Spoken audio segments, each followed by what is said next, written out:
안녕하세요. 저는 와플 가게를 운영 중이고 아들 하나를 둔 엄마입니다. 요즘 와플 가게 주변의 가로수들을 보며 언제 이렇게 울긋불긋하게 물이 들었는지 새삼 가을이 성큼 다가온 게 느껴지네요. 두세 달 뒤면 저도 1살 나이를 먹고 52살이 됩니다. 새삼스럽지만 정말 세월이 빠른 것 같아요. 한 달은 더디게 가는 것 같은데 1년은 정말 금방 지나가네요. 여러분도 그렇게 느끼고 계신가요? 100세 시대라고 많이들 말하는데 그렇게 따지면 저는 지금 딱 반을 산 셈이 됩니다. 이 나이까지 살면서 정말 별의별 일을 다 경험했는데요. 오늘은 전 남편 그 쓰레기에 대한 이야기를 많은 분들에게 툭 까놓고 이야기하고 싶어서 이렇게 즐겨만 듣던 사연 채널에 제 이야기를 적어 보내려고 합니다. 많은 분들이 그렇겠지만 저는 남자 하나 잘못 만나서 인생 아주 베베 꼬인 적이 있었어요. 그때를 생각하면 여전히 가슴 속에 묵직한 것이 울컥울컥 올라오고는 합니다. 저만 괴롭혔으면 이렇게까지 울 분이 아직까지도 남아있지 않을 거예요. 그 미친 인간들은 제 소중한 하나뿐인 아들에게 아주 몹쓸 짓을 했습니다. 휴... 일단 흥분을 가라앉히고 제가 어쩌다가 그런 쓰레기를 만나게 된지부터 차근차근 말씀드릴게요. 저는 평범한 가정에서 자랐고 인서울은 아니지만 그래도 4년제 대학을 졸업한 후에 자격증도 취득하고 중소기업에 입사를 했습니다. 그때 제 나이가 25살이었어요. 그 전에는 저희 부모님이 운영하시는 빵가게에서 아르바이트를 하며 학원을 다녔어요. 그래서 저는 제가 제 빵을 취미로 가지고 있었습니다. 아무튼 중소기업에 입사를 한 후에 저는 정말 많은 스트레스에 시달려야 했어요. 지금은 어떤지 잘 모르겠지만 그때만 해도 회사 선배들의 텃세가 장난이 아니었거든요. 유미 씨, 그것도 못해? 도대체 대학에서 뭘 배우고 온 거야? 이건 제가 처음 해보는 업무라서 선배님이 많이 좀 가르쳐 주세요. 아우 진짜 그냥 죄송합니다 하면 될 걸 말이 길다. 피곤한 스타일이네. 스스로 알아가. 내가 뭐 선생님도 아니고 나도 바빠. 당시 처음 해보는 업무가 서툴러서 도움이 필요했어요. 아무도 도와주지 않아서 저는 혼자서 수당도 받지 못하는 야근을 할 때가 종종 있었습니다. 마음 같아서는 다 때려치우고 싶었지만 첫 직장에서 그렇게 쉽게 그만두고 싶지 않았습니다. 그렇게 버티고 있었는데 저보다 1년 먼저 입사한 회사 선배가 저를 조금씩 챙겨주기 시작했어요. 네, 그 선배가 바로 저의 미친 전 남편이었습니다. 부서도 달라서 서로 부딪힐 일이 잘 없었는데 어느 날부터 저를 보면 실없는 농담을 건네기도 하고 저에게 친절하게 다가왔어요. 유미 씨, 네? 어깨 펴고 허리 펴고 당당하게 화이팅! 그런 호의적인 태도에 회사에서 바짝 긴장하고 있던 저는 그 사람만 만나면 저도 모르게 미소를 짓게 되었습니다. 그리고 회사에서 부서 전체적으로 회식이 있던 날 그 인간이 저에게 확 들이대더라고요. 그 회식 자리에서 저는 사실 불쾌한 일을 겪어야 했습니다. 과장님이 술을 몇 잔 하더니 자꾸 저를 옆에 앉히고 알게 모르게 스킨십을 했어요. 어깨도 끌어당기고 급기야는 제 허벅지 위로 손까지 올리더라고요. 그리고는 저에게 술을 따르라고 요구했습니다. 저는 계속 거절을 했지만 저더러 사회생활 이렇게 하면 안 된다고 윽박까지 지르더라고요. 저는 정말 울기 직전이었습니다. 그런데 전 남편이 자연스럽게 다가오더니 저에게 추태를 부리는 과장과 제 사이에 자리를 잡고 앉았어요. 과장님 많이 취하셨나 보다. 자, 제 술도 한 잔 받으세요. 그러자 술에 취한 과장이 인상을 찌푸리며 말했어요. 넌 뭐야, 시꺼먼 놈이 왜 내 옆에 앉고 난리야? 너 저리 가. 유미, 내 옆으로 와. 과장님, 저도 좀 예뻐해 주세요. 어? 유미 씨, 그러고 보니 집에 통금 시간이 있다고 하지 않았어?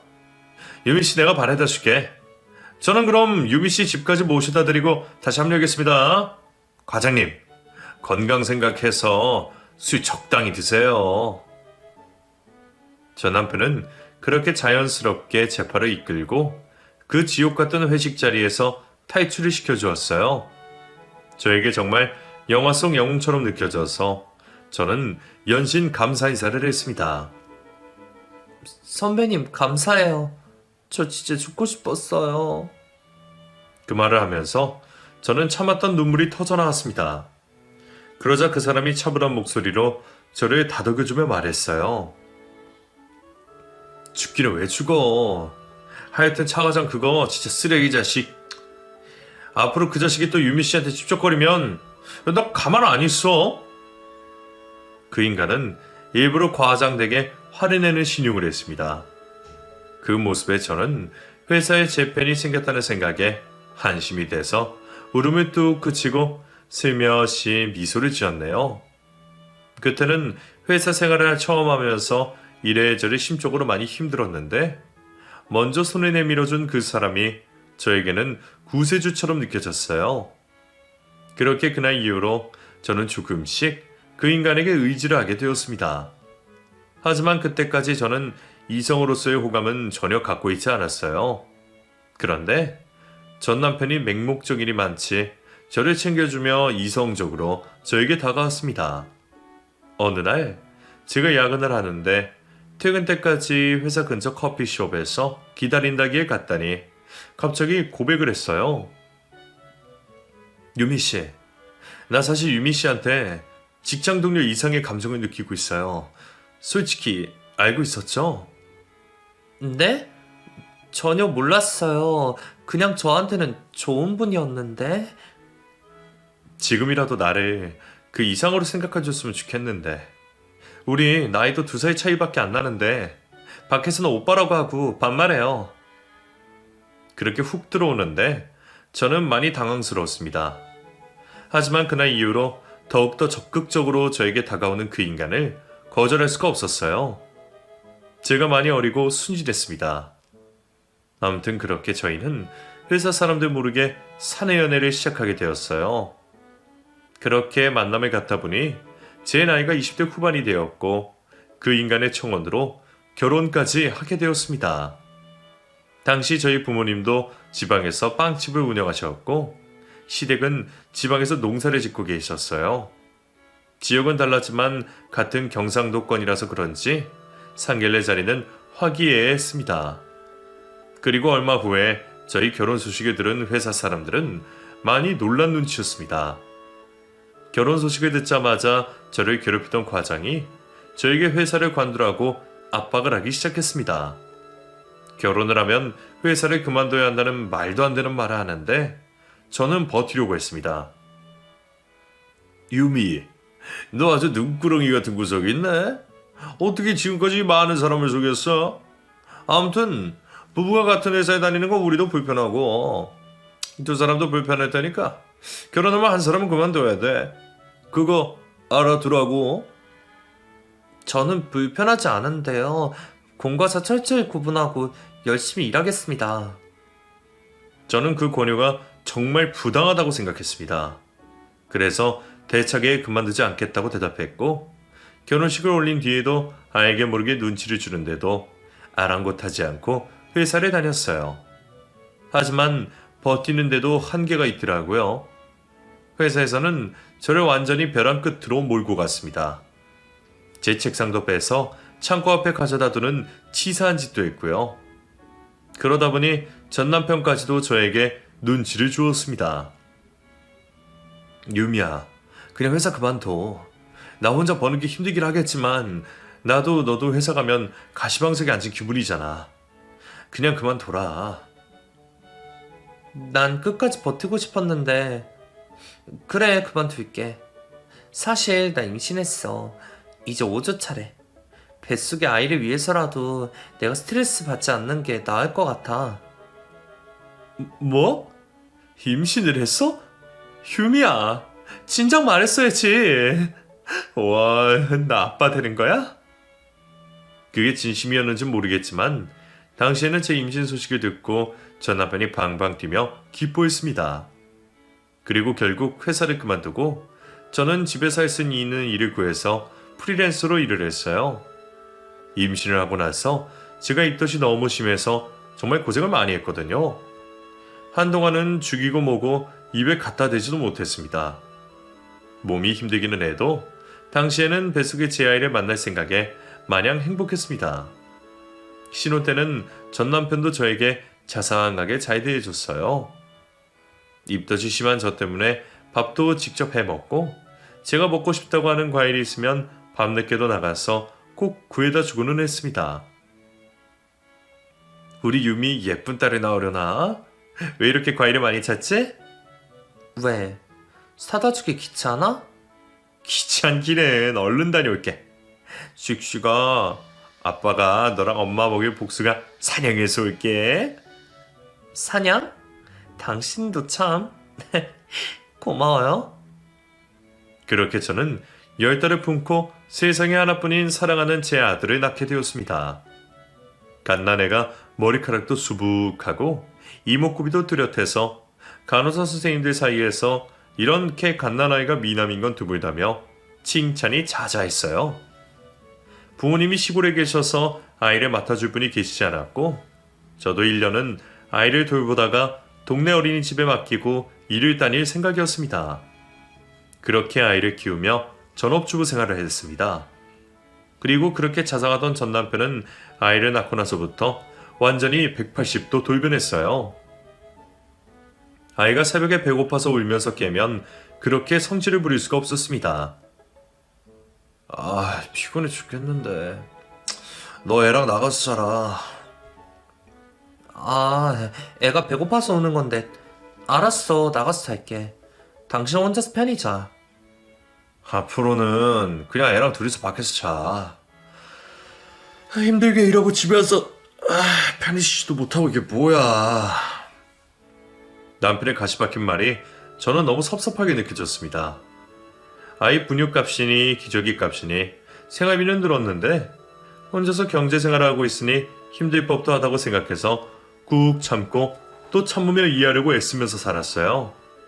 그리고 빨리 저도 돈을 벌어야겠다는 생각이 들었습니다. 돈 몇 푼 번다고 유세를 부리는 남편에게 저도 점점 지쳐갔어요. 제가 일을 하고 돈을 벌면 남편에게 눈치 보며 한 달에 한 번씩 생활비를 받아 쓰지 않아도 될 테니까요. 지금 돌이켜봐도 제가 너무 쥐죽은 듯이 잡혀 산 것이 어처구니가 없네요. 그때는 외구리 주눅이 들어있었는지. 아무튼 저는 돈을 벌기 위해 아이가 걸음마를 떼고 말도 시작할 무렵부터는 저도 일자리를 알아보고 여기저기 닥치는 대로 이력서를 내고 있었습니다. 하지만 2년 경력 단절과 애 딸린 기혼녀가 평범한 회사에 직장을 구하기는 하늘의 별 따기만큼 어려웠어요. 이력서를 넣은 회사에서 면접까지 기회가 와도 면접에서 기혼자의 아이가 있다는 말을 들으면 저를 뽑아주지 않았습니다. 그리고 엎친 데 덮친 격으로 저희 아이가 아이 때는 몸이 많이 약한 아이였어요. 한 달에 한 번씩 기관지염으로 고생을 해서 옆에서 아이를 돌보느라 정신이 하나도 없었습니다. 일도 못 구하고 아픈 아이를 혼자 돌보다 보니 저는 조금씩 지쳐갔어요. 남편과 부부관계도 하지 않고 서로 대화도 나누지 못했습니다. 남편도 그쯤 되니 노골적으로 타박을 하더라고요. 너 아직도 일 못 구했어? 일 구하기가 쉽지 않네. 성원이도 매달 한 번씩 저렇게 아프고. 야, 그거 다 핑계야. 나가면 이렇게 천지 삐까리인데 게을러 터져서 내가 벌어다 주는 돈으로 집에서 놀고 먹는데 맞들려 주해? 아주 천하태평인데 뭐. 남편은 그렇게 되는 대로 막말을 퍼부어댔습니다. 당신은 무슨 말을 그렇게 해? 나도 노력하고 있어. 집안일이 얼마나 힘든 줄 알아? 그리고 누가 들으면 내가 뭐 수백 받으면서 살림하는 줄 알겠네. 당신이 주는 생활비 그걸로 애 병원비에 살림하기도 힘들어. 내 통장에 있던 돈 야금야금 다 쓰고 있는데 당신만 힘든 줄 알아? 매번 남편의 말을 참고 넘기던 저도 그때만큼은 울분이 터져 나와서 하고 싶은 말을 다 해버렸습니다. 그랬더니 전 남편은 미친 사람처럼 날뛰며 저에게 손찌검까지 했어요. 사람이 변하는 건 한순간이더라고요. 아니, 원래 그런 놈인데 제가 속고 결혼을 한 거였겠죠. 아무튼 그날의 충격은 이로 말할 수가 없었습니다. 그날 이후로 저는 회사 입사는 포기하고 닥치는 대로 부엌거리를 받아왔어요. 그리고 집에서 애 보고 살림하다가 조금만 짜투리 신간이 남아도 그 시간에 구슬을 깨고 바느질을 했습니다. 저에게는 제 시간이라고는 없었어요. 그래도 저는 아이만 잘 키우면 된다는 마음으로 그 가정을 지키려고 애쓰며 살았습니다. 남편과는 남보다 못한 사이가 되었고 각자가 보낸 일상을 공유하지도 않으면서 지냈어요. 그렇게 시간이 가는 줄도 모르고 지내다 보니 어느덧 제 아이 나이가 6살이 되어 있었습니다. 유치원을 보내려고 알아보고 다니던 시기였어요. 남편은 거들떠도 보지 않던 아들을 데리고 주말마다 어디 놀러 다녀오고는 했습니다. 나 성원이 데리고 시골에 좀 다녀올게. 내일 올 거야? 시골 어디? 시댁 가려고? 그럼 나도 같이 가자. 너 주말에 식당 일 같은 거 구하는 건 어떠냐? 내가 성원이 주말마다 봐줄게. 한번 알아봐. 식당 일? 당신이 웬일이야? 내가 몸살 걸려서 아빠 죽는데도 애는 안 보고 바깥으로만 놔두이더니. 내가 언제 해? 이 여자는 툭하면 없는 소리 지어내. 내가 우리 아들 얼마나 예뻐하는데. 그치 성원아? 남편의 물음에 아들은 아무것도 모르고 미소를 지어 보였습니다. 이거 봐. 애도 이렇게 웃잖아. 아무튼 다녀올게. 아니 대체 어디를 가는데? 시골 간다고. 성원아, 아빠랑 놀러 가자. 그러면 제 아들은 대면대면한 아빠지만 그래도 제 아빠라고 반껏 웃으면서 네 하고 대답을 하고 신나서 전 남편을 따라 나섰습니다. 저는 남편이 이제라도 아빠 노릇을 하는 게 다행이라고 긍정적으로 받아들이고 있었어요. 그리고 정신 차릴 줄 알았던 전 남편이 아들과 시간을 보내는 것도 좋은 일이라고 생각했습니다. 밀어냈던 저는 남편이 애를 데리고 그렇게 무섭고 말도 안 되는 헛짓거리라고 다닐 거라고는 꿈에도 상상하지 못했습니다. 아들이 그렇게 한두 달 남편과 함께 주말마다 시간을 보내고 저는 겨우 주말에 일을 구했어요.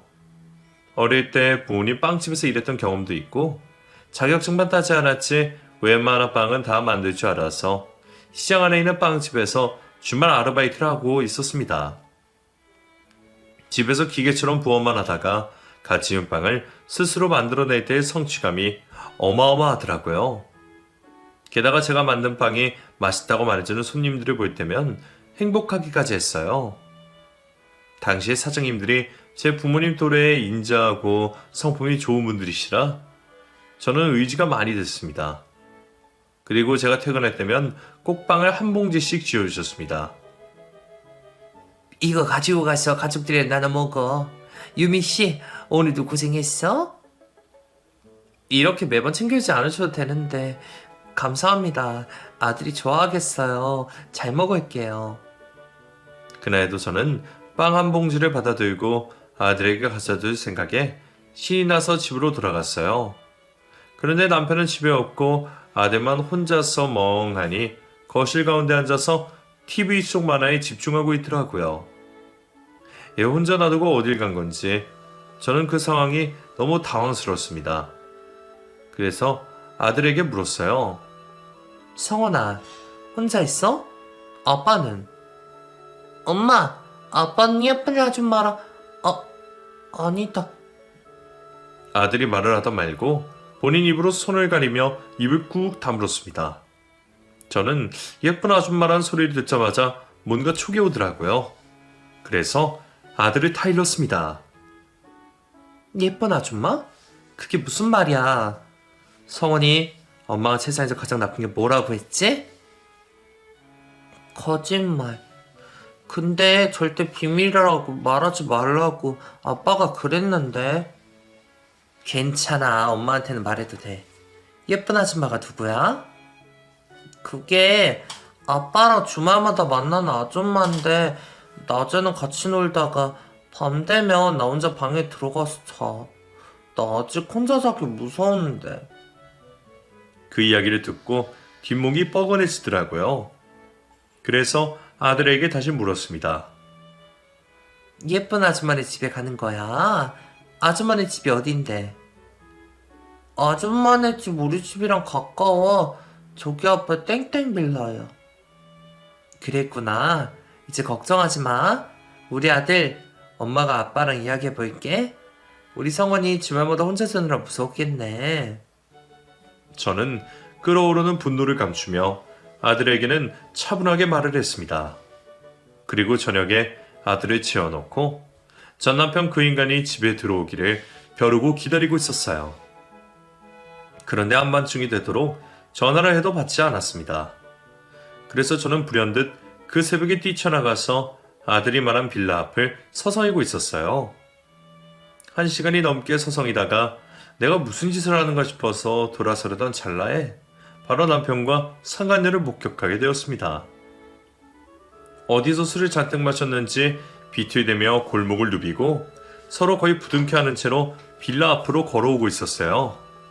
저는 그 모습을 보고 전 남편을 향해 소리를 꽤 질렀습니다. 저도 제가 그렇게 모청이 큰 줄 그때 처음 알았네요. 야, 김윤성! 너 뭐 하는 거야?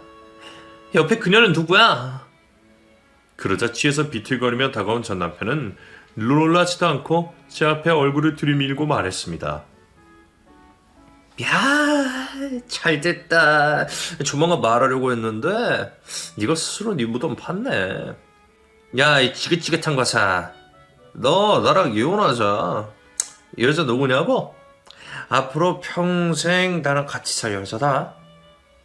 전 남편은 그렇게 말하며 어깨 동무하고 있던 여자를 더 바짝 끌어당겨 안았습니다. 뭐라고? 이것들이 진짜 제정신이야? 어떤 미친놈이 와이프 아닌 딴 년이랑 놀아나면서 아들을 데리고 다녀. 이혼? 내가 누구 좋으라고 이혼을 했죠? 분노에 찬 제가 어쩔 줄을 몰라하며 그렇게 소리 지르고 있는데 상간녀는 그녀는 가만히 있다가 저를 보고는 소름 끼치며 깔깔대며 웃고 있었습니다. 그리고는 말했어요. 웃긴다, 이 아줌마. 이혼 안 해주면 뭐 어쩔 건데? 빈 껍데기만 안고 살 거야? 아줌마 돈도 못 번다며. 나는 윤성 씨랑 같은 회사 다녀. 그냥 이혼해. 되게 아들도 나 엄청 좋아해. 어쩌냐, 이 아줌마 불쌍해서. 저는 술에 잔뜩 취해서 제 앞에서 그렇게 뻔뻔하게 말한 상간녀를 보고 이성의 끈을 놓아버렸습니다. 그리고 온 힘을 다해서 상간녀의 뺨을 후려 갈겼어요. 그리고 상간녀의 뺨을 후려 갈기자마자 제 눈앞에 별이 보였습니다. 전 남편이 제 뒤통수를 주먹으로 내리쳤거든요. 저를 아내, 아니 인간 취급도 하지 않는 그것들을 보며 정말 억울해서 미칠 것만 같았습니다. 저는 바닥에 주저앉아서 엉엉 소리내어 울며 오열을 했어요. 빌라에 살던 사람들은 시끄러운 소리에 베란다 문을 열고 나와서 조용히 하라고 경찰에 신고하겠다고 윽박을 질렀습니다. 제가 바닥에 주저앉아 울거나 말거나 두 년놈들은 유유히 저를 지나쳐서 빌라 안으로 사라져버렸어요. 눈물을 쏟으며 멍하니 그것들이 들어간 빌라를 보고 말았습니다. 2층에서 불이 켜지더라고요. 따라 올라가서 너 죽고 나 죽자고 난동을 부리고 싶었는데 온몸에 힘이 다 빠져서 그럴 수도 없었습니다. 저는 길바닥에 한참을 앉아서 하염없이 울다가 겨우 아들 걱정에 터덜터덜 제 집으로 돌아갔어요. 집으로 들어가자마자 아들이 자고 있는 방으로 슬그머니 들어갔어요.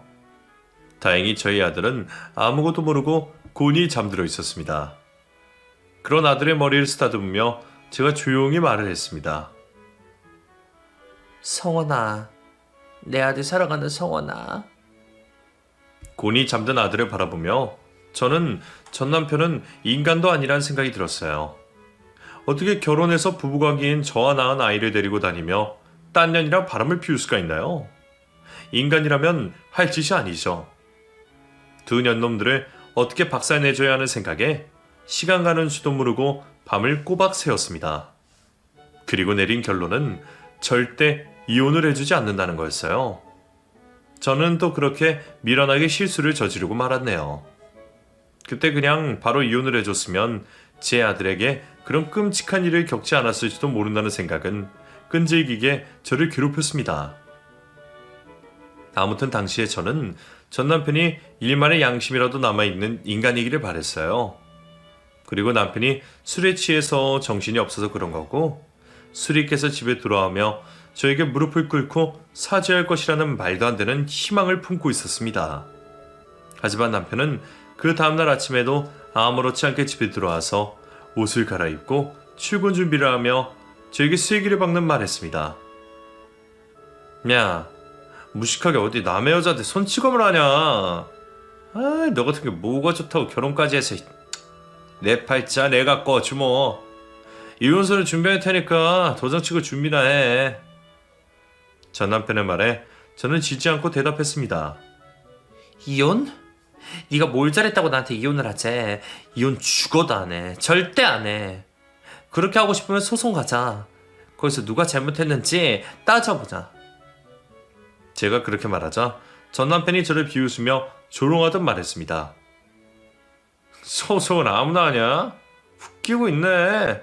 야, 소송도 돈이 있어야 하는 거야. 이 개뿔도 없는 게. 그 말을 하고 유유히 출근하려고 집 밖으로 나서더라고요. 마음 같아서는 남편을 잡아 죽이고 저도 죽고 싶은 심정이었습니다. 하지만 제 아들 성원이를 천혜고아로 만들 수는 없는 노릇이었어요. 남편은 그날 밤에 집으로 돌아와서 자기 짐을 다 싸들고 상간녀 집으로 옮겼습니다. 저에게는 이혼서를 내밀어 놓고 말이에요. 그리고는 아들까지 데리고 가더라고요. 성원아, 아빠랑 예쁜 아줌마 집에 가자. 그러자 아들이 제 눈치를 살폈습니다. 저는 그런 아들이 혼란스럽지 않도록 조심스럽게 말했어요. 성원이 하고 싶은 대로 해. 눈치 볼 거 없어. 아들은 저와 전 남편을 번갈아며 보더니 겨우 대답했습니다. 그럼 엄마, 나 예쁜 아줌마네 갈게. 엄마 혼자 잘 수 있지? 그 말을 듣자마자 저는 왈칵 눈물이 쏟아져 내렸습니다. 아들에게 들키지 않게 뒤돌아서서 저는 혼자 잘 수 있다고 대답했어요. 그렇게 아들은 전 남편과 함께 상간녀 집으로 갔습니다. 저는 아들이 혼란스럽지 않도록 아들 스스로 선택하게 하고 싶었어요. 그리고 아들이 없이 지옥 같은 밤을 보냈습니다. 정말 죽고만 싶은 심정이었어요. 아침에 남편이 아들을 데려다주고 출근을 하고 밤에는 상간녀 집으로 데려가서 잠을 자는 생활을 일주일이나 하게 되자 저는 아들의 선택이고 뭐고 제가 데려다가 온전히 혼자 키워야겠다는 결심을 했어요. 주말이 지나면 이혼 서류에 도장을 찍어주고 아들과 둘이서 친정으로 내려갈 생각이었습니다. 그리고 주말에 빵집에서 일을 한 후에 집으로 돌아가다가 남편 상간녀가 살고 있는 빌라로 향했어요. 그런데 상간녀의 집에서 연기가 뿜어져 나오고 있었습니다. 사람들도 그 앞에 서성이며 웅성대고 있었고 소방차와 구급차에 사이렌 소리가 들렸어요. 성원아, 성원아. 저는 무턱대고 빌라로 올라가려고 했고 주변에 있던 주민들이 저를 뜯어말리는 바람에 올라가지도 못하고 울부짖고 있었습니다. 그런데 빌라 출구로 남편의 모습이 보였어요. 남편은 상간녀를 들쳐업고 나오고 있었습니다. 저는 남편에게 다가가서 소리를 질렀어요. 성원이 어딨어? 아, 비켜. 성원이 소방관이 구해준대잖아. 소희야 괜찮아? 전 남편 그 미친놈은 아들은 불구덩이에 내팽개치고 지 상간녀의 아니만 살피고 있었습니다. 그러는 사이에 소방차가 도착을 했고 소방대원이 빌라 안으로 뛰어들었어요. 제 아들이 저 안에 있어요. 제발 구해주세요. 살려주세요. 저는 그렇게 울부짖었고 전 남편은 멀쩡한 상간녀와 함께 쇼를 하고 있었습니다. 소희야, 괜찮아? 오빠, 나 괜찮아. 소희야. 두 년놈을 그 자리에서 잡아 족치고 싶었지만 아들이 무사한지 확인하는 게 우선이었어요. 그리고 잠시 후에 소방대원이 축 처져 있는 제 아들을 안고 빌라 밖으로 나왔습니다. 우리 아들. 성원아, 엄마야. 엄마가 미안해. 성원아, 정신 좀 차려봐. 그러자 소방대원이 말했어요. 아무래도 아이가 연기를 들이마신 것 같습니다. 병원에 빨리 이송해야겠어요. 같이 가시죠. 그럼요. 우리 아들. 제발 살려만 주세요. 그렇게 의식을 잃은 아들과 함께 구급차를 타고 응급실에 도착했습니다. 응급조치를 하는데 제 속이 다 타들어가는 기분이었어요. 제 목숨이랑 바꿔도 좋으니 저희 아들만은 제발 살려달라고 온갖 신에게 기도를 드렸습니다. 천년 같은 한 시간이 흐른 후에 의사가 저에게 와서 말했어요. 다행히 연기를 많이 흡입하진 않았네요. 아이가 깨어나면 아무 이상 없을 거예요. 걱정하지 마세요. 아휴, 감사합니다. 감사합니다, 선생님. 저는 아직 의식이 돌아오지 않은 아들 옆에서 다시는 아들과 떨어지지 않겠다고 다짐을 하고 또 했습니다. 그러고 있는데 그 죽일 놈의 전남편과 상간녀가 응급실에 와서 저희 아들과 제 곁을 서성이며 인상을 잔뜩 찌푸리고 있었어요. 그 두 년놈에게 저는 말했습니다. 니들이 어디라고 여기를 와? 야, 김윤성. 니가 인간이야? 이 인간이냐고. 제 말에 상간녀가 승질을 부렸습니다. 아이씨, 멀쩡하잖아. 야, 안 죽어? 그런 말을 하는 상간녀를 보고 정말 어처구니가 없었어요. 뭐 이년아? 이제 우리 아들 죽기라도 바란 것처럼 말하네? 나가라고. 저는 두 년놈을 온 힘을 다해서 밖으로 끊어내버렸습니다. 상간녀가 한 마리 목에 가시처럼 걸려서 제 머릿속에 반복 재생이 됐어요. 아무리 몰상식한 인간이라 해도 그런 말에 내뱉을 수는 없다. 내 아들을 이렇게 만든 건 필히 그 년놈이 작당 모의에서 한 거라는 데까지 생각이 미쳤습니다. 며칠 잠을 자지 못한 제가 의식이 깨지 않은 아들 손을 붙잡고 깜빡 잠이 들 뻔했는데 엄마 하는 소리에 눈이 번쩍 떠졌습니다. 그리고 아들을 살피는데 아들이 눈을 뜨고 저를 바라보고 있었어요. 성원아, 엄마 여기 있어. 여기요. 제 아들의 의식이 돌아왔어요. 성원아, 괜찮아? 엄마, 나 너무 무서웠어. 아이고, 우리 성원이. 엄마가 미안해. 엄마, 예쁜 아줌마가 나 죽이려고 했어. 아들이 그런 말을 하는데 저는 깜짝 놀랐습니다. 처음에는 제가 잘못 들은 줄 알았어요. 뭐라고? 성원아, 그게 무슨 말이야? 아줌마가 나 잘 때 내 얼굴을 베개로 눌렀어. 그리고 내가 자는 척하고 있으니까 내 백문 앞에 불 질렀어. 엄마, 나 무서워. 아들이 온몸을 사시나무 떨듯이 떨면서 그렇게 말을 하는데 저는 속으로는 그 잡년을 불구덩이에 쳐놓고 싶은 마음이었지만 아들 앞에서 침착하게 다독여주며 말했습니다. 저까지 흥분을 하면 아들이 더 괴로울 것 같았거든요. 성원아, 이제 엄마가 성원이 옆에서 꼭 붙어 있을 거야. 성원이도 엄마 따르면 안 돼. 알았지? 아무 걱정하지 마. 엄마가 성원이 지켜줄 거야. 성원이한테 그 못된 아줌마 절대 오지 못하게 할 거야. 엄마 믿지? 응, 엄마 믿어. 저는 일단 아들이 회복될 때까지 인간 같지도 않은 두 년놈을 어떻게 할까 고민을 했습니다. 엄연한 살인미수였고 법의 심판을 받게 하는 게 가장 탁월한 선택이라는 결론을 내렸어요. 그리고 아들이 퇴원을 하자마자 저는 경찰에 신고를 했습니다. 경찰도 제 이야기를 듣고 믿기 힘들어 하더라고요. 그리고 화재가 나서 소방서에서는 제 아들이 자고 있던 방 앞에서 불이 시작됐다고 했습니다. 거기에서 일부러 불을 지른 흔적이 발견됐어요. 아무래도 방화인 것 같습니다. 경찰에 수사 의뢰를 해놨어요. 네, 그년이 불지른 거예요. 제 아들 죽이려고요. 왜 그랬는지 아직은 모르지만 제 아들이 증인이 되어줄 겁니다. 그렇게 경찰 조사가 시작되었고, 저는 일단 아들과 함께 남편과 상간녀가 알 수 없는 곳으로 피신을 해야 했어요. 감사하게도 제 사정을 알게 된 주말에 일하던 빵가게 사장님이 본인들이 소유하고 있던 작은 아파트에 저희를 머물게 해주셨습니다. 그리고 경찰의 수사는 급물살을 타고 빠르게 진행되었습니다.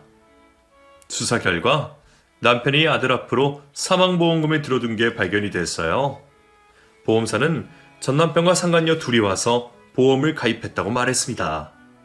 상간녀가 남편의 와이프 행세를 하며 보험 가입에 더 적극적이었다고 증언했어요. 그 악독한 년놈들은 불이 나기 5개월 전에 화재가 발생해서 사망하면 몇 배로 보험금을 받는 특약이 있는 사망보험금을 들어뒀던 겁니다. 지금 다시 생각해도 머리가 아플 정도로 그 당시의 스트레스가 되살아나는 기분이 드네요.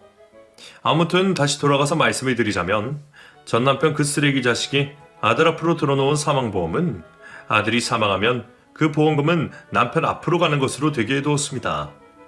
상간녀가 어떤 가먼이술로 꼬드겨서 그런 미친 짓을 저질렀는지는 중요하지 않았어요.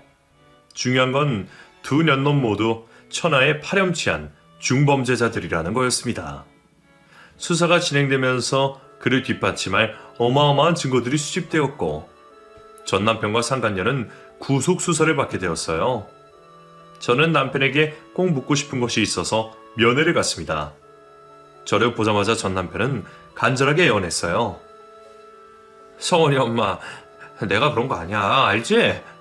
나 그렇게 지독한 놈은 아니야. 다 그년이 시킨 거라고. 나 믿지? 성원이 엄마, 내가 귀신에 홀렸었나 봐. 그런 미친년한테. 법정에서 나 잘못 없다고 한마디만 해줘. 말도 안 되는 변명을 해대는 남편에게 제가 물었습니다. 닥치고 너 네 아들 생일이 언제인지는 아니? 제 물음에 전 남편은 멍한 표정을 짓더니 헛다리만 짚어대며 아들 생일도 똑바로 대답하지 못했습니다. 저는 그런 전 남편, 아니 짐승봐도 못한 개자식에게 한마디를 내뱉고 면회를 끝마쳤어요. 너 살인미수야. 그건 알지? 평생 고통 속에서 살다가 죽어. 내가 그러게 빌고 또 빌게.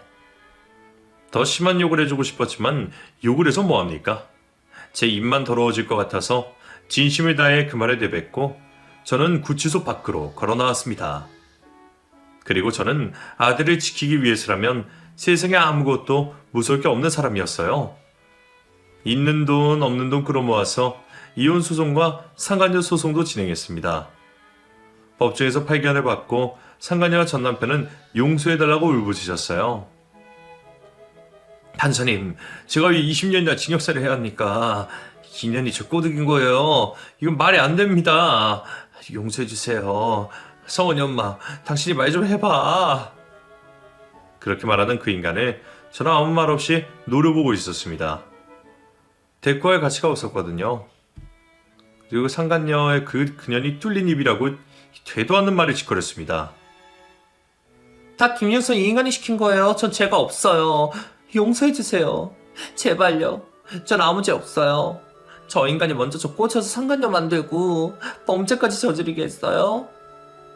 서로 죄를 떠넘기려고 마지막까지 아득바득 변명을 해대는 그 년놈들을 보며 정말 저는 그저 참담한 기분이었습니다. 저런 인간을 애아빠라고 그래도 같이 산 세월이 너무 허망하게만 느껴졌어요. 그런 두 년놈에게 판사님이 단호하게 말씀하셨습니다. 신성한 법적이 야단보석을 털어도 유분수지. 이렇게 죄질이 나쁜데 뭘 서로 용서해달라고 야단입니까? 죄값 달게 받으세요. 남편은 회사를 다니는 척했지만 이미 반년 전에 회사가 망하고 두 년놈이 제 아들을 죽이고 사망보험금을 타내려고 범죄 모의를 했다는 것에 저뿐만 아니라 많은 사람들이 경악을 금치 못했습니다. 그리고 저를 도와주신 사장님 부부는 징역 20년밖에 형이 나오지 않은 것에 통탄스럽다고 말을 했어요. 어떻게 지혜를 죽일 생각을 한 놈이 무기징역이 아닐 수가 있어? 이게 말이 돼? 그러니까 말이야. 아이고 송원이 엄마. 그래도 악자까지 잘 키우고 잘 살아. 그게 복수하는 길이야. 그런 것들한테 복수는 사치예요. 전 그냥 제 아이 건강하게 잘 키우면서 살 거예요. 그동안 도와주셔서 정말 감사해요. 사장님, 사모님. 그렇게 저는 빵가게 일을 그만두었습니다. 그리고 남편 명의로 되어 있던 집과 몇 푼 남아있지 않은 재산을 보상금으로 받게 되었어요. 상간녀에게 위자료도 받게 되었고요. 끔찍한 그 동네를 한시라도 빨리 벗어나고 싶어서 저는 집을 팔고 아들과 함께 저희 친정부모님이 계시는 경상도로 이사를 갔습니다. 그리고 거기에서 집을 구하고 저는 작은 와플 가게를 열었어요. 아들은 심리 상담을 꾸준히 받고 할머니 할아버지 곁에서 지내면서 다행히 건강을 되찾았습니다. 와플 가게는 나날이 승승장구했고 지금은 매장을 확장해서 직원도 여러 명 두고 운영 중입니다. 제 아들이 어떻게 지내고 있는지도 궁금하시죠? 제 아들은 트라우마를 극복하고 건강하고 씩씩하게 자라주었습니다. 시키지도 않았는데 공부를 열심히 하고 서울에서 대학을 졸업한 후에 지금은 로스쿨에 입학해서 다니고 있습니다. 법조인이 되는 게 꿈이라고 하네요. 아들은 서울에서 지내고 저는 경상도에 있어서 자주 만나지 못하지만 하루에 3번 이상 통화를 합니다. 제가 안 하면 먼저 전화를 걸어요. 엄마, 식사하셨어요? 그럼 먹었지. 우리 아들 성원이는 밥 먹었어? 엄마가 보낸 반찬들 아직 남아있지? 파김치가 다 떨어져 가요. 제가 조만간에 갈게요. 엄마, 와플도 먹고 싶고 할머니 할아버지도 보고 싶어요. 말만하게 다 큰 아들이 이렇게 저 좋으라고 애교를 부릴 때마다 저는 알면서도 너무 행복하네요. 전 남편 그 쓰레기만도 못한 자식은 출소를 했지만 전시댁 식구들과도 연을 끊고 떠돌이 생활을 하는 걸로 알고 있습니다. 그 인간이 어떻게 살든 제 알 바 아니지만 살면서 저희 앞에 발끝도 보이지 않기를 바랄 뿐이에요. 만에 하나 다시 제 아들이나 제 앞에 나타난다면 그때는 정말 지옥보다 더한 지옥을 맛보게 해줄 예정입니다.